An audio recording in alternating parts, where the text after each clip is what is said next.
Sebuah hinaan soal suku dan keturunan di sebuah bar di pantai Kuta berujung pada sebuah eksekusi brutal di atas ranjang. Endang Sulastri atau yang biasa disapa Mami ditemukan terkulai lemas dengan leher. Semuanya terjadi pada saat dirinya sedang dipijat. Pelakunya sudah merencanakan semuanya, mulai dari menyembunyikan sajam yang akan dia pakai di bawah bantal hingga membanjiri korban dengan cairan pewangi pakaian. Seolah tak mau kalah, si pelaku segera memanjakan dirinya untuk dipijat di sepa setelah melakukan hal yang tak masuk akal itu. Dan lalu, apa yang sebetulnya terjadi dan bagaimana kisah ini selengkapnya? Jadi, begini.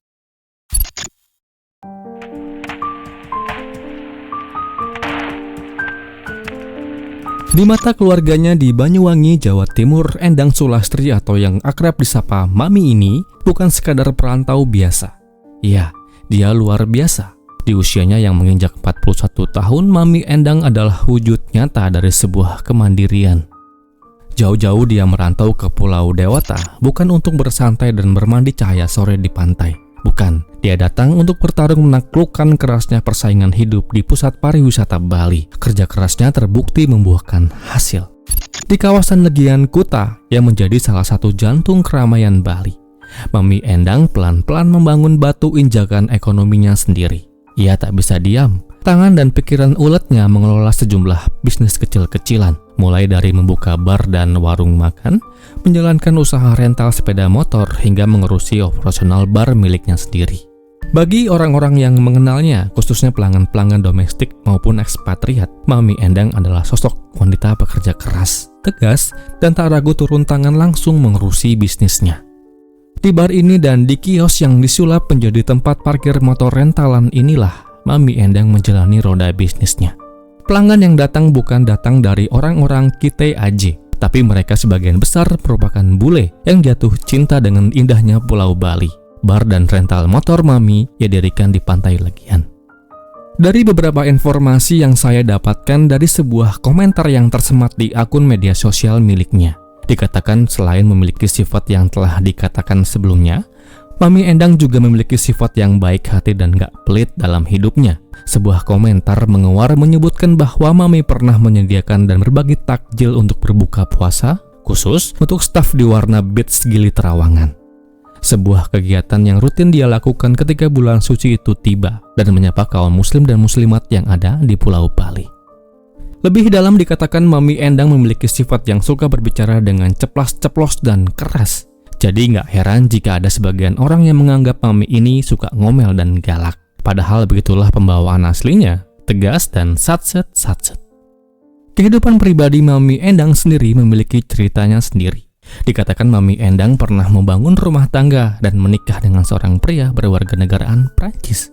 Meskipun cerita tentang masa lalunya ini tak banyak diumbar, entah pernikahan itu berakhir dengan perpisahan atau maut, pengalaman hidup tersebutlah seolah menempanya menjadi pribadi yang tangguh.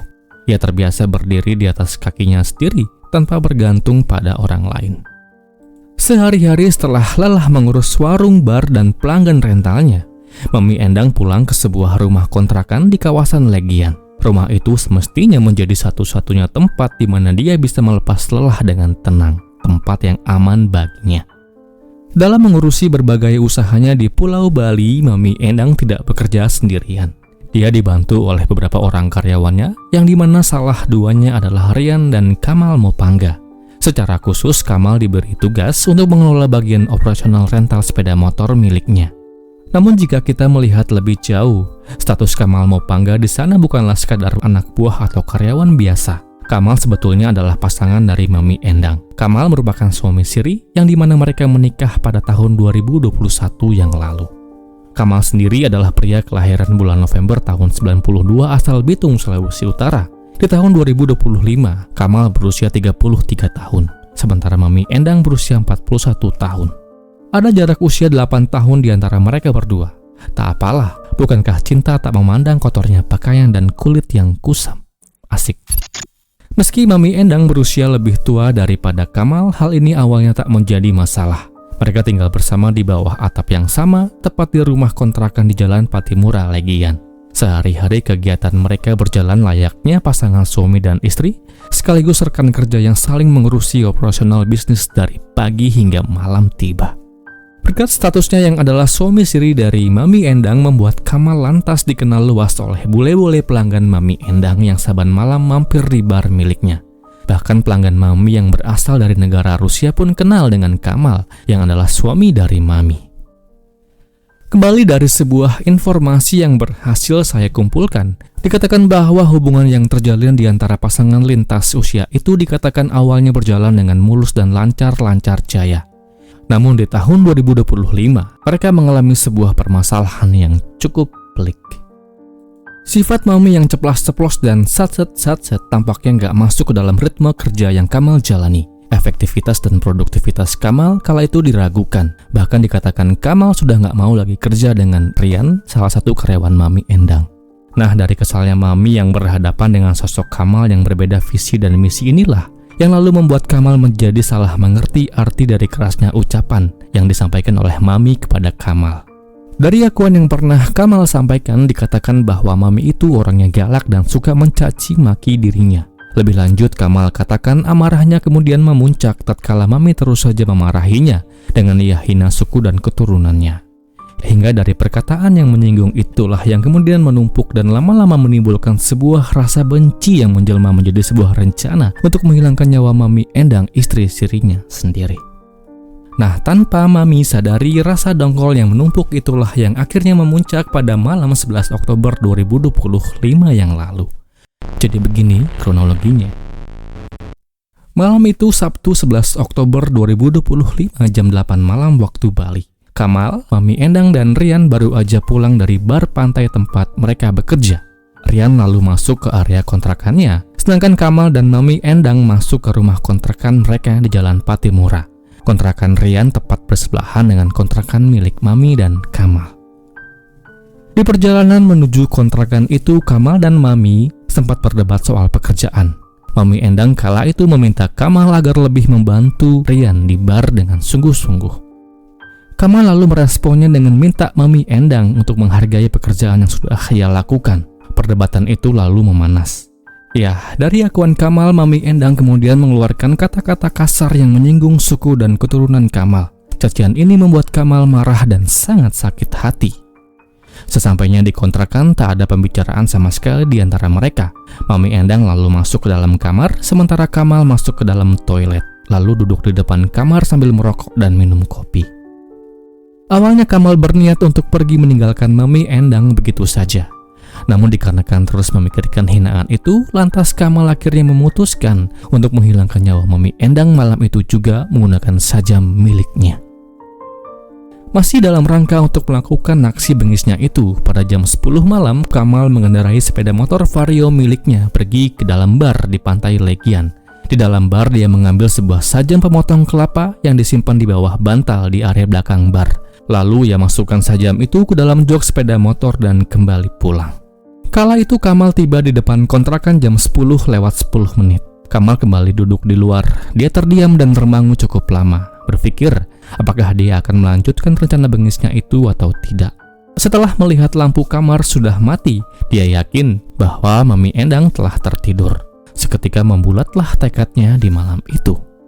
Pada 10.30 malam, Kamal mengambil sajam yang dia bawa dari bar yang ada dalam jok sepeda motornya dan masuk ke dalam rumah. Dengan dada berdegup kencang, Kamal lalu masuk ke dalam kamar dan segera mencari Mami Endang.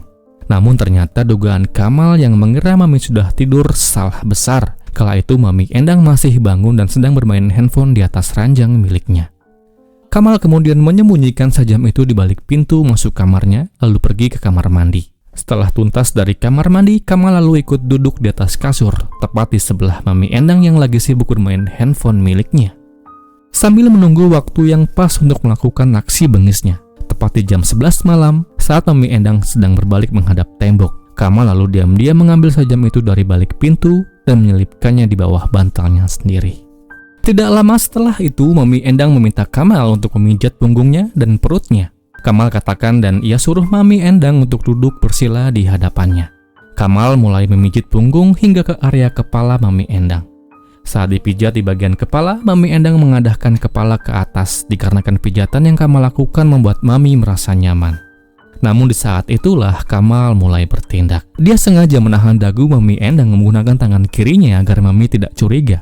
Sementara tangan kanannya dengan cepat menarik sajam dari bawah bantal. Dan dengan tangan kiri menahan kepala dan tangan kanan bersajam. Kamal lakukan aksi keji itu ke arah leher Mami sebanyak 3-4 kali serangan. Mami Endang yang menerima serangan itu nggak sempat melakukan perlawanan dikarenakan sungguh arahan itu membuatnya langsung lemah, lunglai, dan bersandar di dada Kamal. Hingga akhirnya Mami Endang dipanggil Tuhan yang Maha Kuasa. Saya ucapkan duka yang mendalam. Setelah memastikan korbannya telah tiada, Kamal meletakkan sajam miliknya. Dia lalu menumpuk tubuh Mami Endang dengan selimut, bantal, boneka, dan baju-baju bekas miliknya. Dia lalu mandi dan membuang pakaian dalam ke tempat sampah. Dan untuk menyamarkan bau anjir yang menguar kala itu, Kamal lalu pergi ke toko vape di depan kontrakannya untuk membeli 10 saset pewangi pakaian cair. Dia melarutkan 10 saset pewangi itu ke dalam ember plastik, lalu menyiramkannya ke tumpukan selimut yang menutup tubuh Mami Endang di malam itu. Lalu dikarenakan masih bingung dan mau apa dan bagaimana selanjutnya, di malam itu sambil menunggu pagi, Kamal bermalam dengan tubuh istrinya yang dingin untuk terakhir kalinya. Menjelang pagi, Kamal mulai mengemasi barang-barangnya. Dia mencuri 2 buah laptop, uang hasil jualan sebesar Rp800.000, uang sewa motor $400 Australia, dan 3 buah kartu ATM milik korban. Setelah memantau CCTV dari handphonenya, Kamal lalu membersihkan dan memeriksa sekali lagi ceceran noda merah yang jatuh di atas lantai. Untuk menghilangkan jejak, Kamal mengambil kartu memori kamera pengawas di toko vape, di tempat rental motor, dan di bar. Nah, pada saat Kamal berada di dalam bar, Kamal sempat bertemu dengan Rian dan ia katakan bahwa Mami Endang pergi buru-buru ke Lombok untuk mengurusi sepeda listriknya yang terbakar.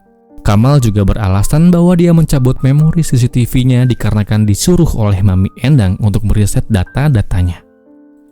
Setelah semua jejak berhasil dia tutupi, Kamal melakukan sebuah tindakan yang sangat tenang. Dia nggak langsung pergi ke bandara, dikarenakan merasa badannya lelah, alih-alih Kamal malah pergi ke sebuah panti pijat di daerah Patung Dewa Ruci dan menikmati layanan pijat selama 3 jam penuh. Setelah selesai pijat singkatnya, Kamal terbang menuju Manado, meninggalkan tubuh Mami Endang yang perlahan mulai dalam kamar kontrakannya dan selesai. Terungkapnya kasus ini bermula saat ditemukannya tubuh Mami Endang dalam keadaan menyedihkan di dalam kamarnya. Setelah 2 hari nggak kelihatan, anak angkatnya lah yang pertama kali menemukan tubuh Mami. Yang lalu atas temuan itu dibuatlah laporan dan sontak legian gempar dibuatnya. Butuh waktu 3 hari atau tepatnya 14 Oktober 2025 untuk menangkap Kamal Mapongga, yang kala itu ia berhasil diamankan di Bitung, Sulawesi. Petugas terpaksa menghadiahinya dengan timah panas, sebab dikatakan dia berusaha untuk berkelit dari kejaran petugas. Kamal Mapongga kemudian ditetapkan menjadi tersangka dan terjerat dengan pasal penghilangan nyawa secara berencana KUHP terbaru pasal 459. Di dalam persidangan yang kemudian diadakan di Pengadilan Negeri Denpasar melalui majelis hakimnya, kemudian menjatuhkan hukuman kepada Kamal Mapongga dengan hukuman